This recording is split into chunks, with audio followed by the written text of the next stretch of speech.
The moment the cameras caught Jeudy and Shedeur Sanders' face on the sideline, the entire NFL world went nuclear. Clips were everywhere: Twitter, ESPN, TikTok, each one painting the same dramatic picture. The veteran receiver losing it on the rookie quarterback who's played just 2 NFL games. Analysts called it proof Shedeur isn't ready. Fans said it exposed a fractured locker room, and national media. Man, they ran with the storyline like it was the Super Bowl. But here's the part nobody expected. Kevin Stefanski, the same head coach who's been accused of holding Shedeur back, the same guy the media swore was frustrated with his rookie QB, walked into the press room and dropped a statement that flipped the entire narrative upside down. A statement that didn't just defend Shedeur, it exposed what really happened on that sideline. And then, offensive coordinator Rees doubled down with insider details about trust, timing, and what's actually going wrong between Shedeur and his receivers. Not the fake social media version, the real version. Because this wasn't just about a bad play, or a missed read, or a frustrated receiver. This was about trust, reps, communication, confidence, and the uncomfortable truth that Shedeur finally admitted out loud. The hardest thing in this game right now is trust.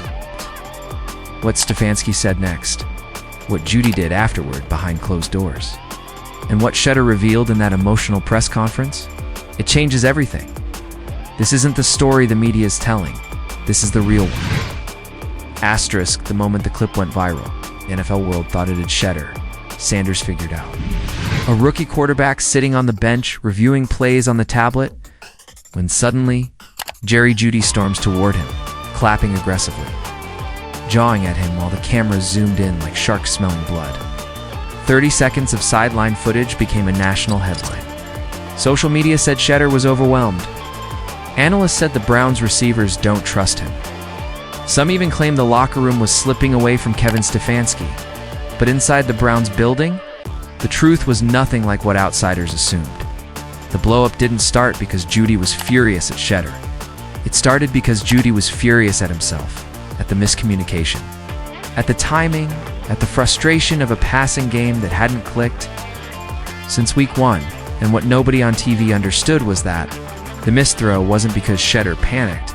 It was because the receivers weren't in the same place as they practiced all week. When Shedeur talked about it later, he never named Jeudy, never blamed him, never even hinted at tension. Instead, said something that should have told the world everything they needed to know. The hardest thing right now is trust. Certain movements, certain eye contact, certain details. That's how I get into my bag. That was the real issue, timing, not tension. But the media didn't care about the truth. They wanted drama. So the clip blew up even bigger when someone slowed it down and zoomed in, adding subtitles like they were directing a movie. They made Jeudy look like he was humiliating a rookie quarterback. They made Shedeur look lost. They made the Browns look divided. Then Kevin Stefanski stepped up to the podium when reporters asked him directly about the confrontation, specifically whether the frustration was building between Jeudy and Shedeur. Stefanski didn't dodge it, and he didn't blame it on emotions. He made something very clear. It's a competitive game. It's behind us. I have zero concern about their relationship. That wasn't a coach protecting his players. That was a coach correcting the national narrative. And the reason he spoke so bluntly is because he knew something the world didn't. The moment that went viral wasn't the real story. The conversation afterward was, Jeudy approached Shedeur privately in the locker room after the game. Not with anger, not with ego, but with accountability. Jeudy admitted that certain routes weren't clean. Certain reads weren't synced. And most importantly, that he should have handled the sideline moment differently. Shedeur, in return, owned his part too. He stood there, 22 years old, second NFL start, and said something veterans rarely hear from rookies. I should have talked to you off camera. That's what I would have done different. That moment didn't divide the locker room. It actually unified it. But what truly changed everything was what Rees revealed next. Reporters tried to dig deeper, asking him what the disagreement was actually about. Rees refused to throw Jeudy under the bus, but he also refused to pretend this was nothing. Instead, he pointed to the real issue: trust, timing, and reps. 3 words that summarize 90% of rookie quarterback struggles in the NFL. Then came the part that stunned even the local media. Rees said Shedeur approaches him during practice asking for extra reps, not because he doesn't understand the scheme, but because he wants to see plays again to get the timing right with the receivers. That tiny detail changed everything. Why? Because most rookies wait for coaches to correct them. Most rookies hide their mistakes behind bravado. But Shedeur, he's the one going up to the offensive coordinator saying, "Run it again. I want to see it one more time." Tommy Rees made it very clear. The issue isn't confidence. The issue is chemistry. NFL timing is different. NFL windows are tighter. NFL receivers break routes at different landmarks. And the O-line struggles have forced Shedeur to speed up his reads while learning an offense that took veterans 3 years to master. This wasn't a meltdown. It was a learning moment. And Kevin Stefanski wasn't just defending his QB. He was sending a message to the entire organization. I know the person. I know the player. I have zero concerns about him letting it rip.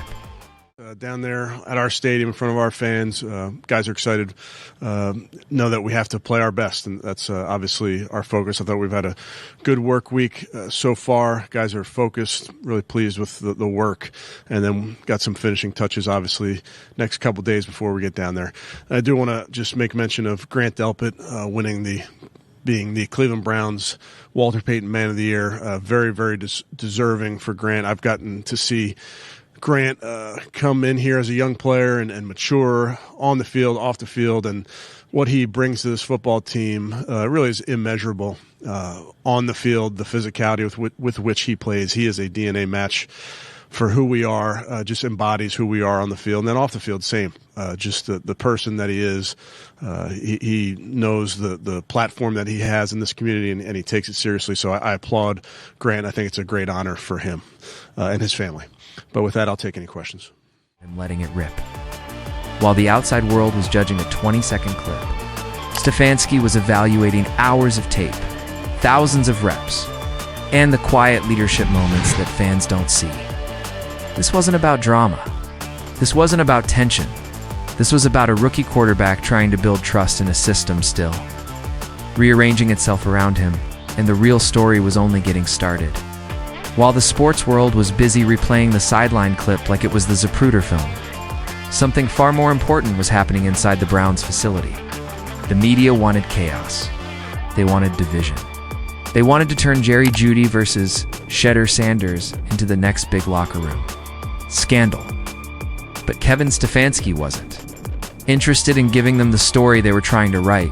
When Stefanski stepped up to the podium for his weekly press conference, the reporters expected the same worn-out cliches coaches use when their rookie quarterback struggles. We'll look at the tape. He has things to work on. We're evaluating everything. Growing. Pains are normal. But what they got instead was a statement that silenced the room. Stefanski said something so direct, so confident that it instantly flipped the entire narrative. Knowing the person and knowing the player, I have zero concerns about him letting it rip. Zero concerns. Let that sink in for a second. This wasn't after a good game. This wasn't after a coming-out performance. This was after a week where Shedeur hesitated on throws, left plays on the field, and became a trending topic for all the wrong reasons. And yet, the head coach didn't blink. He didn't hedge. He didn't sugarcoat anything. He didn't talk about patience or upside or potential. He talked about belief. That one sentence told a deeper story. A story that outsiders couldn't see. A story that went far beyond a sideline disagreement that lasted 20 seconds. Because Stefanski had seen the full picture. And the full picture told a very different story than Twitter. The media wanted to portray Shedeur as timid. Stefanski saw a quarterback processing NFL coverages faster every week, the media said. Shedeur looked scared to throw into tight windows. Stefanski saw a quarterback learning. The difference between college open and NFL-open. The media said the receivers didn't trust him. Stefanski saw receivers and quarterback working together every day to build timing. The public reacted to a clip. Stefanski reacted to hours of practice. But his statement wasn't even the biggest. Shock of the week. The real bomb came when offensive coordinator Tommy Rees sat down with reporters. Rees didn't echo the media narrative. He smashed it. First, he addressed the Jeudy Shedeur blow-up.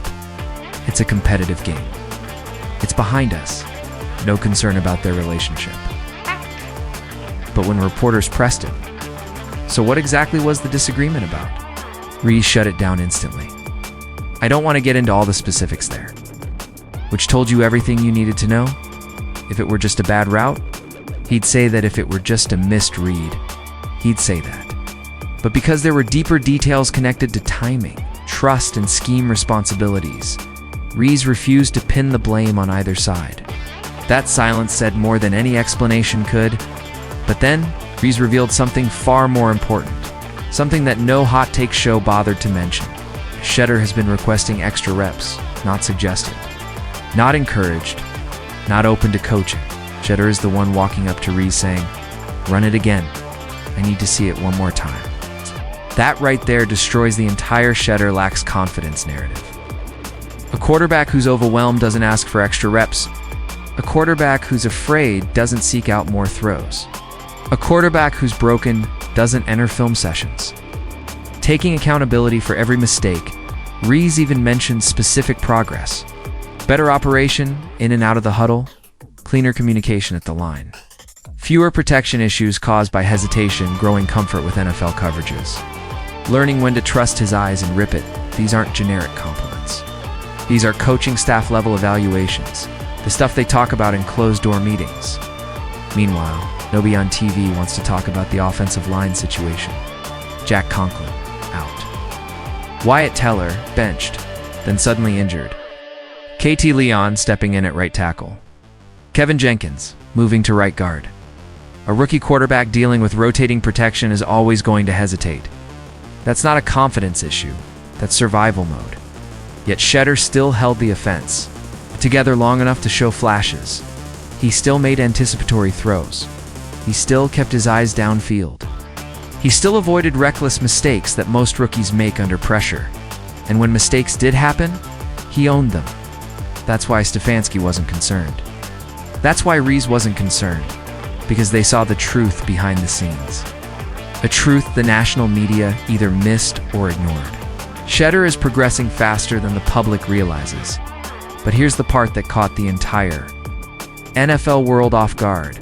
Even with the sideline blow-up, even with the missed opportunities, even with the hesitation on a few key plays, Jeudy himself came out and said the entire thing was behind us. He didn't throw shade.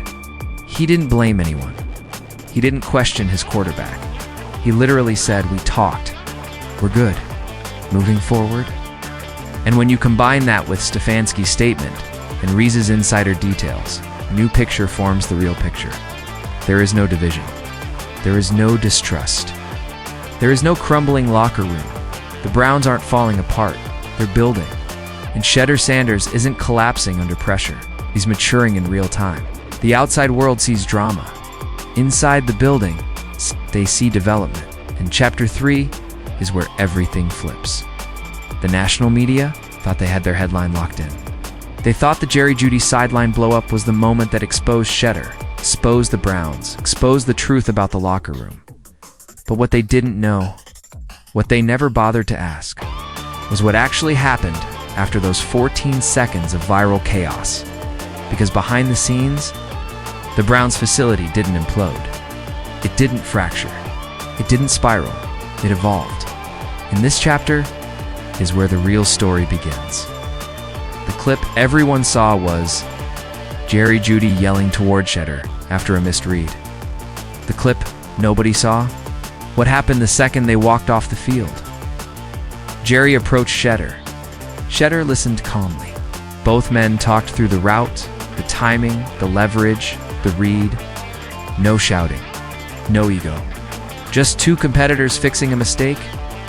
A staff member in the room later described it as two pros owning it and moving on.